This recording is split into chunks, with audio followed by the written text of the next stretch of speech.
नमस्कार दोस्तों, स्वागत है आप सभी का आपके अपने YouTube channel study for UP exam में।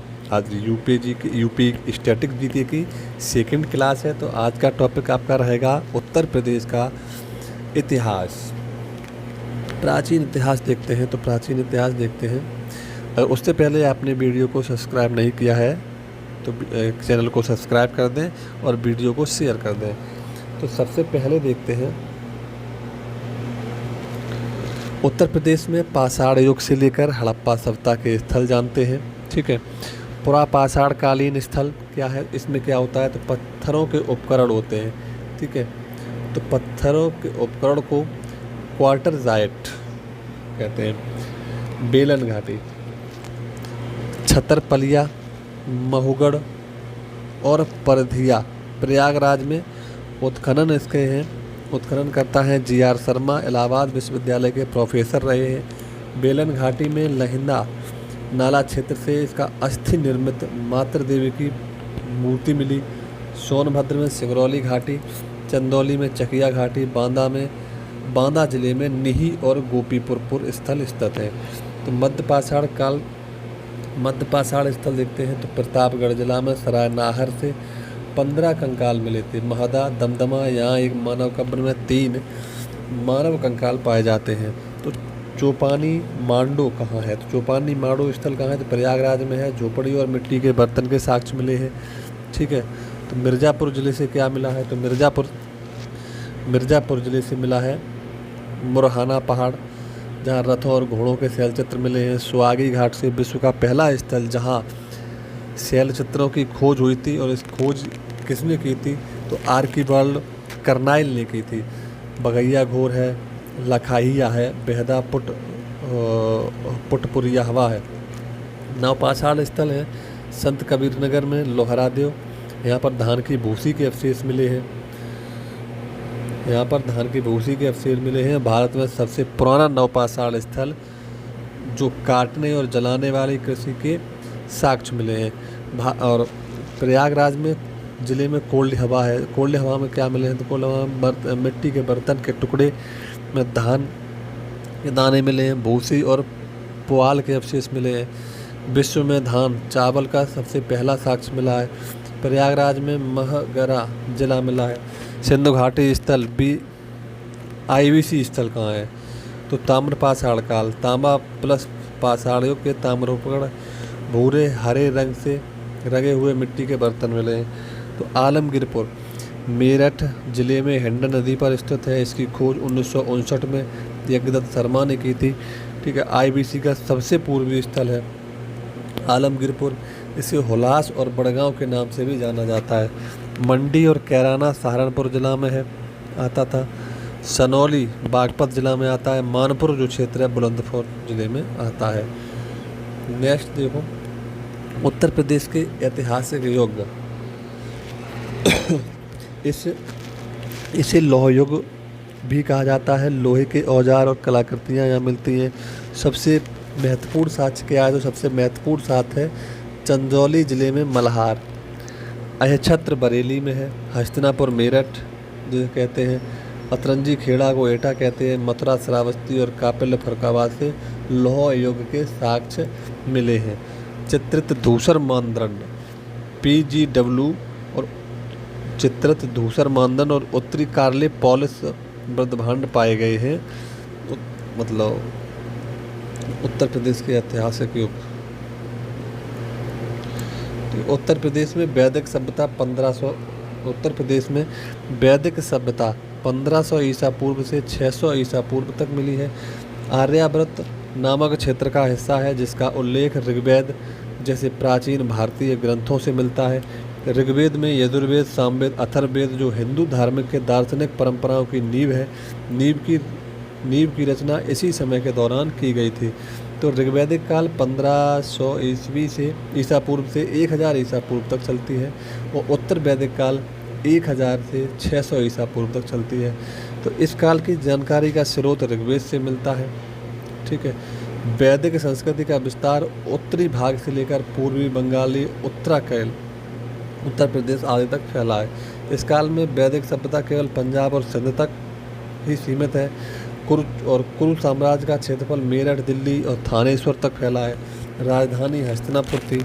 आसन द्वीप में थी। महाभारत की कहानी कुरुवंश से जुड़ी है। कुरु का विस्तार बरेली, बदायूं और फरक्काबाद, राजधानी कम्पिल्य तक था। ठीक है, नेक्स्ट देख लो। महाजनपद। महाजनपदों के काल को दूसरे शहर काल के रूप में भी जाना जाता है, जो 6ठी से 4ठी शताब्दी ईसा पूर्व के दौरान उत्तर प्रदेश और पश्चिम बिहार तक उभरा। ठीक है, उत्तर प्रदेश में महाजनपदों के विस्तार में उपजाऊ भूमि, समृद्धि कृषि, बड़ी मात्रा में लौह अयस्क, गंगा यमुना नदी में उपस्थित कारण पानी की उपलब्धता प्रमुख योगदान बन गया है। ठीक है, अगुंतर निकाय, महावस्तु जैसे बौद्ध ग्रंथ को और भगवती सूत्र जैसे जैन साहित्य में 16 महाजनपदों की सूची मिलती है, जिनमें 8 उत्तर प्रदेश में स्थित हैं। तो कौन कौन से हैं? तो कुरु, पांचाल, सूरसेन, वत्स, कौशल, मल्ल, काशी और चेदी उत्तर प्रदेश में स्थित हैं। देखो अब कुलू महाजनपद देख लो। महाजनपद क्या है? तो कुरु की राजधानी थी इंद्रप्रस्थ। आधुनिक स्थल था इसका मेरठ से दिल्ली। यह सरकार के गणतांत्रिक स्वरूप में चला था। महाकाव्य इसका महाभारत कुरुवंश की 2 शाखाओं के बीच संघर्ष की व्याख्या करता है। कौशल की राजधानी थी श्रावस्ती। आधुनिक स्थल था अवध क्षेत्र। कौशल में कपिलवस्तु के शाक्यों का जनजातीय गणतांत्रिक क्षेत्र भी शामिल था। कपिलवस्तु में लुम्बिनी गौतम बुद्ध का जन्मस्थल था। प्रसिद्ध उसके राजा थे प्रसेनजीत, बुद्ध के जो समकालीन थे। पांचाल है राजधानी अयक्षेत्र, उत्तरी राजधानी, और काम्पिल्य दक्षिणी राजधानी है। आधुनिक स्थान है बरेली, बदायूं और फरक्काबाद। प्रसिद्ध शहर है कन्नौज। पांचाल साम्राज्य स्थित था। बाद में शासन का स्वरूप राजतंत्र से गणतंत्र में परिवर्तन हो गया। बाद में शासन का स्वरूप राजतंत्र से गणतंत्र में परिवर्तित हो गया। सूरसेन की बात करें तो सूरसेन की राजधानी मथुरा थी। आधुनिक स्थान मथुरा था इसका। मेगास्थनीज के समय यह स्थान कृष्ण का पूजा केंद्र था। अवंतीपुर में बुद्ध का शिष्य सूरसेन का प्रमुख था। वत्स की बात करें तो वत्स है राजधानी कौशाम्बी। आधुनिक स्थल है प्रयागराज। वत्स को राजा वंश के नाम से भी जानते हैं। यह यमुना नदी के तट पर स्थित है। महाजनपद शासन के राजतंत्रीय स्वरूप का पालन करता था। यह व्यापार और अन्य आर्थिक गतिविधियों के लिए जाना जाता था। मल्ल की राजधानी क्या थी? तो मल्ल की राजधानी थी कुशीनगर और पावा। आधुनिक इसका स्थल है देवरिया, गोरखपुर, पड़रौना, कुशीनगर। बुद्ध ने कुशीनगर में महापरिनिर्वाण प्राप्त किया और भगवान महावीर ने पावा में निर्माण प्राप्त किया। मल्ल एक गणतंत्र था। ठीक है, अब बात करते हैं काशी की राजधानी थी वाराणसी। इसका आधुनिक नाम था वाराणसी। इस शहर का नाम मत्स्य पुराण में वर्णित वर्ण और 80 नदियों के नाम पर रखा गया था। कौशल ने काशी पर अधिकार कर लिया था। नेक्स्ट करते हैं चेदी की राजधानी थी सोततविति। आधुनिक स्थान था बांदा का बुंदेलखंड क्षेत्र का बांदा जिला। इसका उल्लेख मिलता है ऋग्वेद में। राजा शिशुपाल वासुदेव कृष्ण ने पांडव राजा युधिष्ठिर के राजसूय यज्ञ के दौरान उसका वध कर दिया था। नेक्स्ट देखते हैं उत्तर प्रदेश में बौद्ध धर्म एवं जैन धर्म। सबसे महत्वपूर्ण धर्मों में से एक बौद्ध धर्म की जड़ें उत्तर प्रदेश में गहरी। गौतम बुद्ध का अधिकांश तपस्वी जीवन उत्तर प्रदेश में ही बीता है। ठीक है, उत्तर प्रदेश में बौद्ध स्थल हैं वाराणसी। तो संबंधित तत्व वाराणसी देखो, बोध गया बिहार में ज्ञान प्राप्त करने के बाद बुद्ध सारनाथ गए। नेक्स्ट है बुद्ध ने धम्म के चक्र को गति देने के लिए वाराणसी के पास सारनाथ में 5 भिक्षुओं को अपनाया। पहला उपदेश दिया और एक ऐसे धम्म की नींव रखी जो न केवल भारत में बल्कि चीन और जापान जैसे सुदूर देशों तक भी फैल गया। धम्म चक्र प्रवर्तन सुत पहला उपदेश था। सारनाथ में स्थित धमेक स्तूप को वह पवित्र स्थान माना जहां सबसे पहले बौद्ध धर्म की आवाज़ सुनी गई थी। तो श्रावस्ती में क्या है? तो श्रावस्ती में गौतम बुद्ध ने अपनी मठवासी जीवन के दौरान अधिकतम समय 25 वर्ष श्रावस्ती कौशल की राजधानी में बिताई।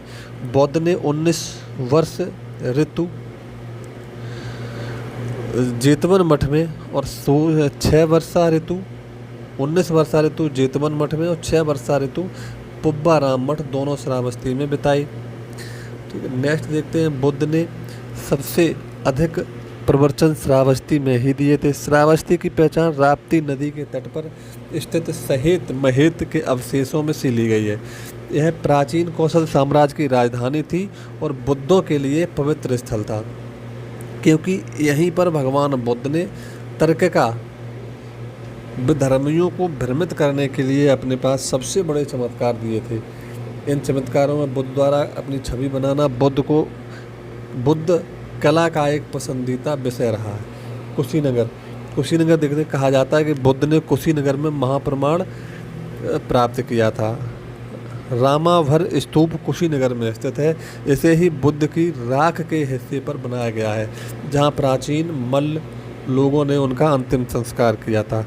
रामाभर स्तूप में 49 फीट लंबा है और अब एक बड़ा ईंट भट्टा का टीला है। यहीं पर बुद्ध का अंतिम संस्कार किया गया था। उत्तर प्रदेश में जैन धर्म राज्य का जैन धर्म से पुराना संबंध है। ठीक है, उत्तर प्रदेश में जैन धर्म देख लो। अयोध्या, जैन धर्म के संस्थापक और पहले तीर्थंकर ऋषभनाथ, जिन्हें आदिनाथ के नाम से भी जाना जाता था, इनका जन्म कहाँ हुआ था? उनका जन्म हुआ था अयोध्या में। अयोध्या क्रमशः दूसरे, चौथे, पाँचवें और 14वें तीर्थंकर दूसरे तीर्थंकर थे अजितनाथ, चौथे थे अभिनंदननाथ, 5वें थे सुमितनाथ, 14वें थे अनंतनाथ का जन्मस्थली भी अयोध्या है। काशी देखो, 23वें तीर्थंकर पार्श्वनाथ का जन्म 1872 ईसा पूर्व में बनारस में हुआ था। ठीक है,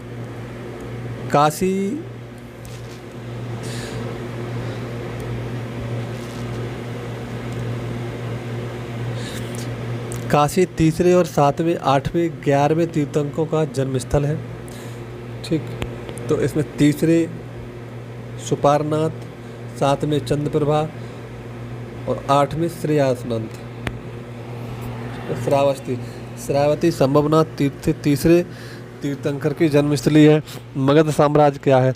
तो मगध साम्राज्य यह दक्षिणी बिहार में स्थित प्राचीन भारत के 16 महाजनपदों में से एक था। साम्राज्य ने जैन धर्म, बौद्ध धर्म के विकास में महत्वपूर्ण भूमिका निभाई थी। मौर्य साम्राज्य की उत्पत्ति मगध में हुई थी। मौर्य साम्राज्य की उत्पत्ति कहाँ हुई थी? मौर्य साम्राज्य की उत्पत्ति मगध में हुई थी। ठीक है, मौर्य साम्राज्य वंश को देख लेते हैं। राजवंश है हर्यक वंश, जो 544 ईसा पूर्व से 412 ईसा पूर्व तक चला। इसका कालक्रम रहा है बिंबिसार, अजातशत्रु, उदयन। बिंबिसार का कार्यकाल रहा है 544 से 492 ईसा पूर्व तक। ठीक है, शेरडका में सेनिया भी कहा जाता है इसे। वह हर्यक वंश का संस्थापक था, जिन्होंने वैवाहिक संबंधों द्वारा अपनी स्थिति मजबूत की। पहला विवाह गठबंधन कौशल राजा के परिवार के साथ किया। उन्होंने प्रसेनजीत की बहन कौशल देवी से विवाह किया। उन्हें दहेज के रूप में काशी क्षेत्र दे दिया। काशी से उन्हें राजस्व मदद मिलती रहती थी। दूसरा विवाह किया उन्होंने वैशाली के लिच्छवी परिवार की राजकुमारी चेलना से। तीसरा विवाह किया उन्होंने मध्य पंजाब के मद्र के शाही घराने खेमा से। ये वर्तमान में महावीर और गौतम बुद्ध दोनों के समकालीन थे। तो क्वेश्चन आएगा महावीर और गौतम बुद्ध के दोनों के समकालीन थे तो कौन थे? तो हर्यक वंश के बिंबिसार। कौन थे? तो बिंबिसार वर्तमान महावीर और गौतम बुद्ध दोनों के समकालीन थे। नेक्स्ट है, उन्होंने अपनी शाही चिकित्सक जीवन को अवंती राजा प्रघोत के इलाज के लिए उज्जैन भेजा था। वह पीलिया से पीड़ित थे। नियमित और स्थायी सेना रखने वाले पहले भारतीय राजा के रूप में पहचाने गए। बात कर लो अजातशत्रु की। अजातशत्रु कुनक के नाम से भी जाना जाता था। उसने अपने पिता की हत्या कर दी थी और राजगद्दी पर अधिकार कर लिया था। वह अपने सैन्य विजयों के लिए जाना जाता था। उन्होंने गंगा नदी के तट पर पाटली नामक गांव में राजगृह किला और एक निगरानी किला बनवाया था जिसका नाम था जलदुर्ग। ठीक है, उसके शासनकाल के दौरान राजगृह में ही बौद्ध संगति बुलाई गई थी। ठीक, उदयन देख लो तो उदयन है 460 से 440 ईसा पूर्व तक उन्होंने सेन और गंगा संगम तट पर पाटलिपुत्र शहर की नींव रखी। उन्होंने अपनी राजधानी राजगृह से पाटलिपुत्र स्थानांतर कर दी। अब बढ़ते शिशुनाग राजवंश क्या है। तो शिशुनाग राजवंश चला है 412 से 344 ईसा पूर्व तक। शिशुनाग इस राजवंश के संस्थापक थे। कालाशोक अपने पिता शिशुनाग के उत्तराधिकारी बन गए। उनके शासनकाल के दौरान द्वितीय बौद्ध संगति 383 ईसा पूर्व में वैशाली में बुलाई गई। शिशुनाग राजवंश को महापद्म नंदों ने उखाड़ फेंका। ठीक है, नंदवंश देख लो। नंदवंश के संस्थापक महापद्म नंद को सर्वस्त्र त्रांतक और उग्रसेन के नाम से भी जाना जाता है। सर्वस्त्र त्रांतक का अर्थ है सभी क्षत्रियों का विनाश करने वाला। उग्रसेन का अर्थ है विशाल सेना का स्वामी। पुराण महापद्म को एकराट एकमात्र सम्राट कहते हैं। अंतिम नंद शासक को धनानंद कहते हैं। उनके शासनकाल के दौरान सिकंदर ने भारत पर आक्रमण किया। ग्रीक ग्रंथों ने उनकी पहचान एग्राम्स या जेंड्राम्स से की गई। नंद वंश का विनाश चंद्रगुप्त मौर्य ने कौटिल्य के साथ मिलकर नंद वंश का अंतिम अंत किया और मौर्य वंश की स्थापना कर दी। ठीक, अब मौर्य काल देखो। चंद्रगुप्त मौर्य ने कौटिल्य की सहायता से नंदवंश को पराजित कर मौर्य वंश की स्थापना की। अशोक, जिसे अशोक महान के नाम से जाना जाता है, मौर्य साम्राज्य का तीसरा सम्राट था। अशोक के शिलालेखों में कहा गया है कि उसने एक क्रूर युद्ध के बाद कलिंग पर विजय प्राप्त की और युद्ध के कारण हुए विनाश ने उसे हिंसा पर पश्चाताप करने के लिए प्रेरित कर दिया। बाद में अशोक ने खुद को धम्म या धार्मिक आचरण को बढ़ावा देने के लिए समर्पित कर दिया, जो शिलालेखों का मुख्य विषय रहा है। ठीक,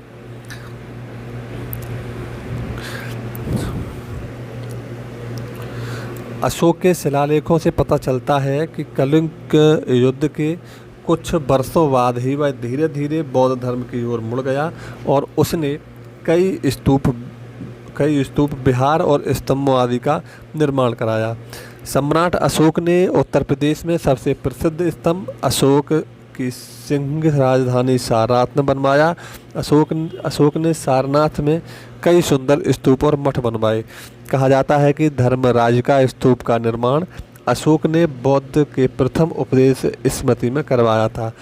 टोपरा और मेरठ अशोक के शिलालेख को फिरोज शाह तुगलक ने दिल्ली स्थानांतरित कर दिया था। नेक्स्ट है अशोक के स्तंभ या शिलालेख। तो उत्तर प्रदेश से संबंध स्थान क्या है। तो शिलालेख है अशोक का शिलालेख मेरठ से है। स्तंभ शिलालेख विच्छेद शिलालेख सारनाथ से है। तो स्तंभ शिलालेख 1 से 6, रानी का शिलालेख विच्छेद शिलालेख यह प्रयागराज प्रारंभ रूप से कौशाम्बी में स्थित है। अशोक ने संघ के सदस्यों से रैंकों में विभाजन पैदा करने से परहेज को कहा। मुगल सम्राट जहांगीर ने इसे इलाहाबाद के किले में स्थानांतरित कर दिया। लघु शिलालेख कौशाम्बी में है। लघु शिलालेख एक मिर्ज़ापुर के पास अहरौरा में है। हाथी राजधानी संकिसा फरकाबाद में है। शिलालेख टोपरा खिजराबाद सहारनपुर में है।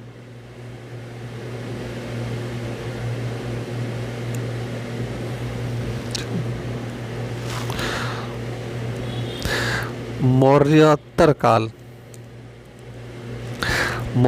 काल क्या। तो राजवंश इसके शुंग राजवंश है। शुंग राजवंश की राजधानी थी बिदसा मध्य प्रदेश। इसकी स्थापना पुष्यमित्र शुंग ने की थी। वह ब्राह्मणवाद का कट्टर अनुयायी था। उन्होंने 2 अश्वमेध यज्ञ किए। शुंग वंश ने महाभाष्य के रचयिता पतंजलि दोनों युगों के पुरोहित थे। बौद्ध स्रोत उन्हें बौद्ध धर्म के उत्पीड़क के रूप में संदर्भित करते थे। हालांकि यह दिखाने के लिए पर्याप्त सबूत है कि उन्हें बौद्ध कला का संरक्षण दिया। ठीक है। उन्होंने शासनकाल के दौरान उनके शासनकाल के दौरान मध्य प्रदेश के भरभाऊ सबसे बड़ा बौद्ध स्तूप बनवाया। सांची का स्तूप बेहतरीन प्रवेश द्वार रेलिंग का निर्माण शुंग के शासनकाल के दौरान किया गया। उनका उत्तराधिकारी उनका पुत्र अग्निमित्र था, जो कालिदास के माल विकास मिग्र के नायक था। इस वंश का अंतिम शासक देवभूत था। कन्या वंश वासुदेव कर्ण ने कन्या वंश की स्थापना की। सातवाहन वंश इसे आंध्र भी कहा जाता है। सिमुक इस राजवंश के संस्थापक थे। तीसरे राजा श्री सतकर्णी थे, जिन्होंने पहली मालवा और बरार पर विजय प्राप्त की। इस वंश का 17वां राजा हाल था।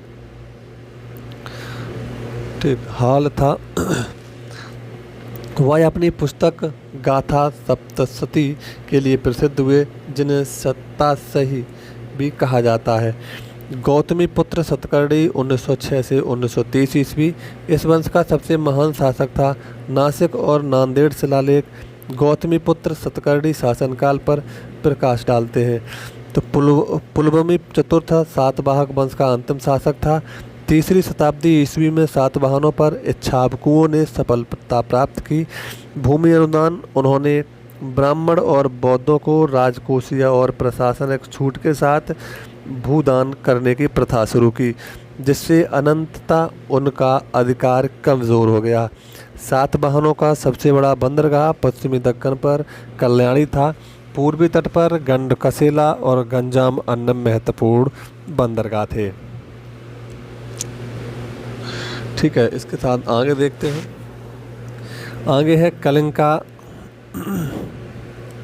चेदी राजवंश। कलिंग का चेदी राजवंश क्या है? तो कलिंग का चेदी राजवंश है इस वंश का इतिहास इस राजवंश के तीसरे शासक खालवेल के हांती गुम्पा अभिलेख से ज्ञात होता है। खारवेल जैन धर्म का अनुयायी था। उसने उड़ीसा में भुवनेश्वर के पास उदयगिरी पहाड़ी पर गुफाओं का निर्माण करवाया था। गुप्तकाल 4वीं से 6वीं शताब्दी ईसा पूर्व में है। ऐसा प्रतीत होता है कि मगध की प्रयागराज में सत्ता का केंद्र होने के साथ साथ उत्तर प्रदेश उनके संचालन का आधार कर रहा था। गुप्तों ने अनुनांग, मध्य गंगा बेसिन, मगध, साकेत मतलब अयोध्या यूपी और प्रयाग आधुनिक प्रयागराज अपना शासक स्थापित किया। इलाहाबाद के स्तंभ शिलालेख और महारैली लोह स्तंभ शिलालेख जैसे शिलालेखों में गुप्तों के शासनकाल की उपलब्धियों का उल्लेख। इलाहाबाद स्तंभ शिलालेख में समुद्रगुप्त को महाराज के रूप में वर्णित किया गया था।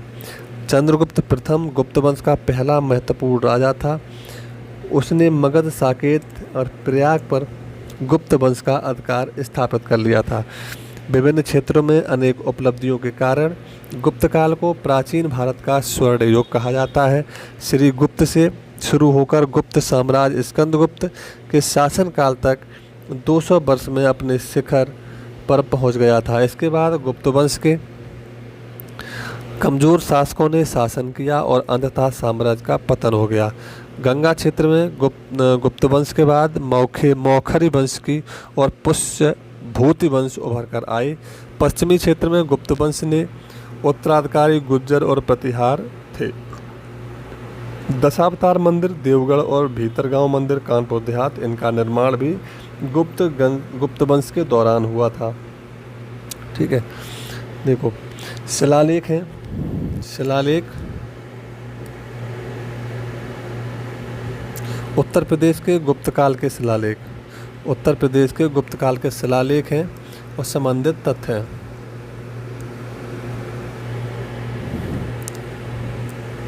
संबंधित तथ्य बिलसाड शिलालेख एटा जिला में है। गुप्त राजा कुमारगुप्त प्रथम का सबसे पुराना अभिलेख है। गढ़वा पाषाण शिलालेख प्रयागराज जिला चंद्रगुप्त द्वितीय के शासनकाल का शिलालेख है। भितरी शिलालेख गाजीपुर जिला स्कंदगुप्त के शासनकाल का वर्णन करता है। मथुरा शिलालेख कमदंडा शिलालेख फैजाबाद जिला, यह एक लिंग पर उत्कीर्ण है जो पत्थर से बना है।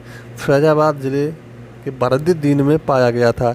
यह कुमारगुप्त के शासनकाल का था। मानकुंवर शिलालेख कुम्हारगुप्त के शासनकाल से संबंधित है। ठीक है। पुष्यभूति राजवंश या वर्धन राजवंश, पुष्यभूति राजवंश या वर्धन राजवंश गुप्त साम्राज्य के पतन के बाद सामने आया। पुष्यभूति वर्धन वंश का संस्थापक था। हर्षवर्धन साम्राज्य का अंतिम शासक था, जो इस्लाम आक्रमण से पहले प्राचीन भारत का अंतिम महान साम्राज्य था। हर्षवर्धन ने अधिकांश उत्तरी भारत को एकीकृत किया और अपनी राजधानी कान्यकुब्ज, जैसे कन्नौज भी कहा जाता है, कान्यकुब्ज अपनी राजधानी कान्यकुब्ज जिसे कन्नौज कहा जाता है, से 4 दशकों तक शासन किया। यह मुख्य स्थान जहां त्रिपक्षीय संघर्ष हुआ था। हर्ष के साम्राज्य से भारत सामंतवादी की शुरुआत हुई। भूमि गांवों को दी गई, जिससे स्थानीय जमींदार शक्तिशाली हो गए। हर्ष की मृत्यु 447 ईस्वी में हुई थी। चूँकि इनका कोई उत्तराधिकारी नहीं था, इसलिए उनका साम्राज्य समाप्त हो गया और तेजी से छोटे छोटे राज्यों में विघटित हो गया।